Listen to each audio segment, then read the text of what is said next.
Chers auditeurs, bonjour, de retour au Parlement européen avec Virginie Joron, députée Rassemblement National. Alors aujourd'hui, Pfizer présente l'addition. Vous en avez parlé l'année dernière, vous aviez alerté sur ce sujet, sur le fait que la Pologne ne voulait plus de doses, la Pologne refusait les doses.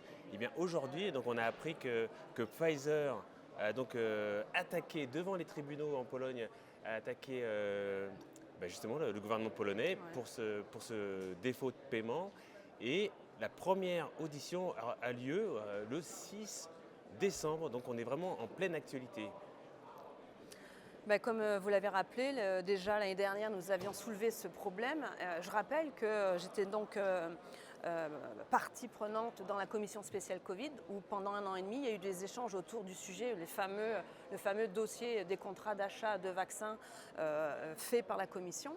Et c'est vrai qu'il y avait eu, et je remercie la presse, une certaine presse qui s'était emparée du sujet, parce qu'il y avait cette problématique qui était déjà soulevée, où il y avait quelques États européens qui ne voulaient plus suivre cette stratégie de la Commission, c'est-à-dire à vouloir acheter, à suracheter des vaccins.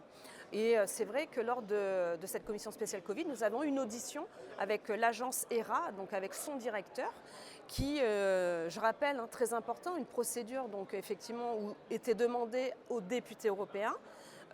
C'était une réunion tenue à huis clos, ce qui voulait dire qu'on devait se taire, signer un papier comme quoi tout ce qui allait être dit dans cette commission n'allait pas être reproduit et communiqué auprès des citoyens ou même de la presse. On nous a demandé de laisser nos téléphones à l'extérieur, de ne pas prendre de notes et de poser qu'une seule question au directeur de l'agence HERA qui, lui, avait connaissance de ces dossiers épineux. Et je remercie, comme je l'ai dit, la presse, parce que nous avons ici une presse qui s'appelle Politico et qui avait déjà, juste avant cette audition, effectivement sorti ce sujet, comme quoi la Pologne, mais aussi d'autres pays comme la Bulgarie, la Hongrie, des pays baltes, ne voulaient plus suivre cette stratégie d'achat forcé de vaccins. Et donc, lors de cette audition, nous apprenions que Pfizer avait donc la possibilité de poursuivre ces États qui ne voulaient plus passer commande. Donc nous étions atterrés de cette situation parce que nous considérions que la stratégie vaccinale, donc la responsabilité de la Commission, était aussi de défendre ces États membres qui, pour des raisons de crise et de gestion, parce que je rappelle, le rapport de la Cour des comptes signale effectivement un manque de compétences, un manque d'expertise et un emballement de la part de la Commission sur l'achat de ces vaccins avec une opacité. Je rappelle que l'opacité est toujours présente avec l'accès aux contrats, l'accès aux avenants, puisqu'on ne sait toujours pas le prix de la dose. Et d'ailleurs, je pense que la Pologne, avec ses problématiques de fond, ne veut plus faire des chèques en blanc à Pfizer. Et on le voit bien, Pfizer n'a que s'en fiche effectivement si la Pologne ou d'autres États ont besoin de ces vaccins. Ce qu'elle veut, c'est qu'elle a contractualisé jusqu'en 2027 avec la Commission pour que les États membres étalent leurs commandes, qu'il y ait ou pas pandémie. Alors, quand même, il faut rappeler les chiffres. Donc, Pfizer attaque la Pologne pour 60 millions de doses que donc les Polonais n'auraient pas payées, n'auraient pas achetées.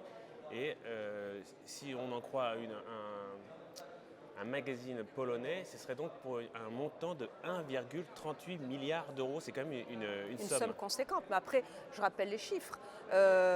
Au total, c'est 71 milliards d'euros de contrats. C'est 4,6 milliards de doses de commandes au global. 2,4 milliards pour Pfizer. Et c'est le troisième contrat qui pose problème. C'est celui-ci dont la Pologne ne veut plus être engagée. C'est celui des 1,8 milliards. Je rappelle que c'est ce fameux contrat qui a été négocié en dehors des règles qui avaient été mises en place lors de ces achats par Madame von der Leyen et Monsieur Bourla avec ce fameux SMS Gate. Et je rappelle et je remercie la médiatrice européenne qui, il y a quelques jours, a tenu une conférence de presse ici à Bruxelles pour demander aussi à la presse officielle, aussi à la presse mainstream, j'ai envie de dire, puisque, comme je l'ai dit, je remercie Politico, mais aussi la presse alternative. Je pense à BAM, je pense à François, je pense à Garo des Stratèges, je pense aussi à moi, mes propres réseaux sociaux, où j'ai pu émettre cette communication. Et elle a été reprise par Synthermédia et d'autres personnes. Et c'est important parce qu'on voit bien qu'il y a un blocage de la presse. que ce sujet, qui est pour moi le sujet phare de cette mandature, où on voit qu'il y a un manque de transparence, qu'il y a peut-être des conflits d'intérêts, qu'il y a une opacité qui fait que ça remet en question, et même la solidarité, j'ai envie de dire, la solidarité entre la Commission et les États membres, parce qu'aujourd'hui, la Commission lâche la Pologne.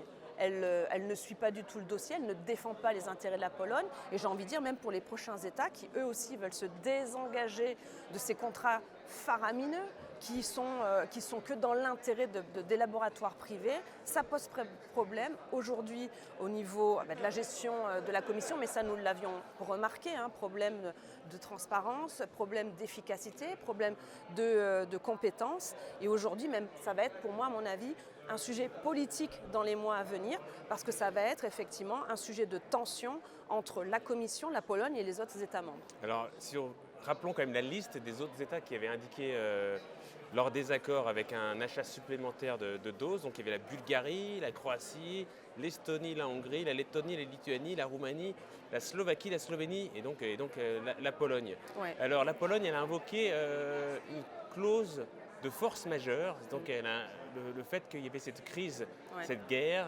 les réfugiés ukrainiens qui arrivaient en Pologne et que donc du coup il y a eu un problème de force majeure, donc de guerre justement. Est-ce que ça vous fait réagir cette clause ?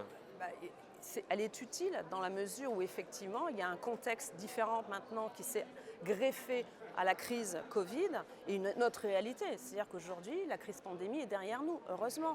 Donc il n'y a plus ce besoin initial de faire du stock et d'offrir ces doses de vaccins. Aujourd'hui, il y a un autre contexte.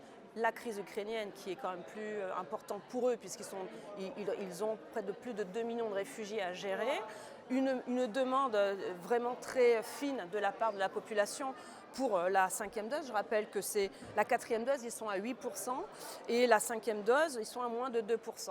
Donc on voit bien que la crise Covid est derrière eux, il n'y a plus cette demande, il faut effectivement, en fonction de cette clause et puis d'autres, parce qu'il y a d'autres clauses intéressantes, notamment sur la résiliation du contrat, qu'ils peuvent invoquer. Et je pense que la Pologne a toutes ces raisons, effectivement, de rompre ce contrat pour lequel, effectivement, ils sont maintenant encore plus lésés que d'autres pays. Mais chaque pays, effectivement, va devoir argumenter pour se sortir de cette toile d'araignée où on voit bien que Pfizer n'est omnibulé que par une seule chose, c'est d'écouler ses doses, quoi qu'il en coûte.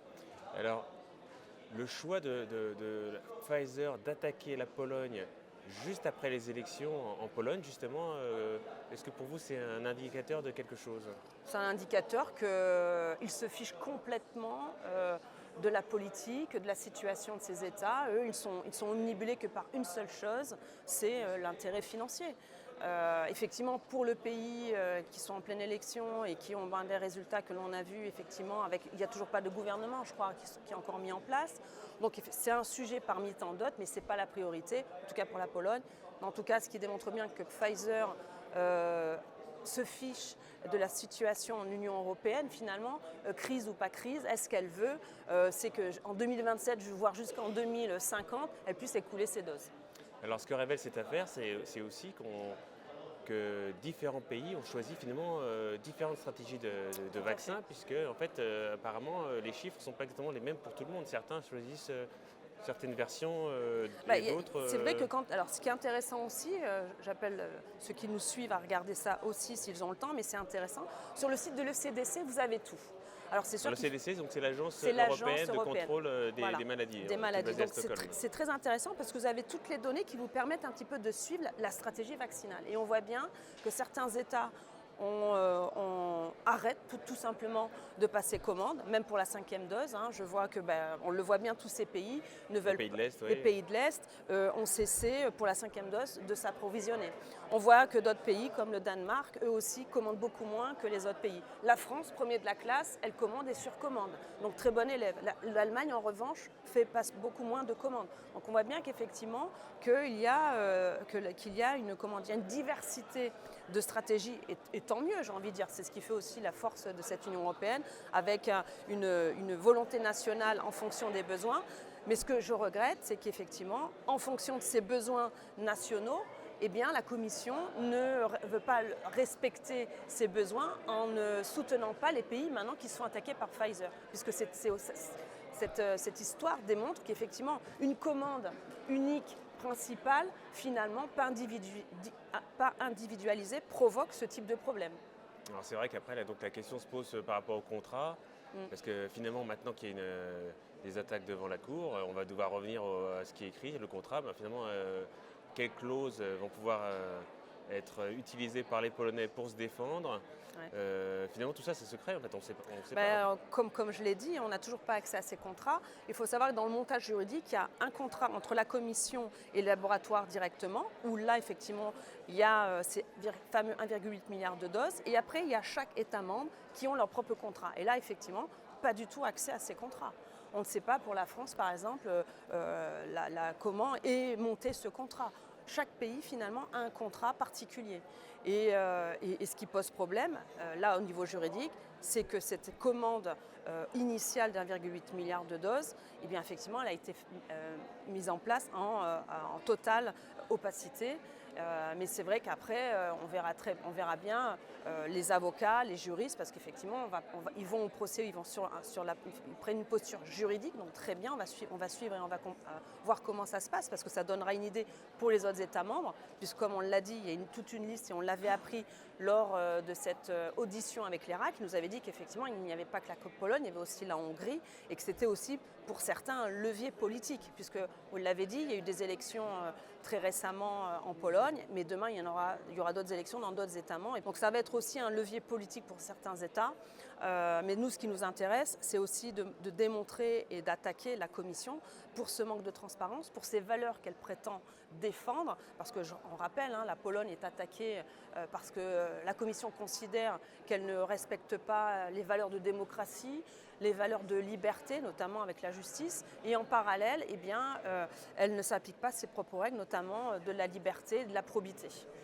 Eh bien, merci Virginie Joron. Merci. Et à très bientôt sur nos réseaux.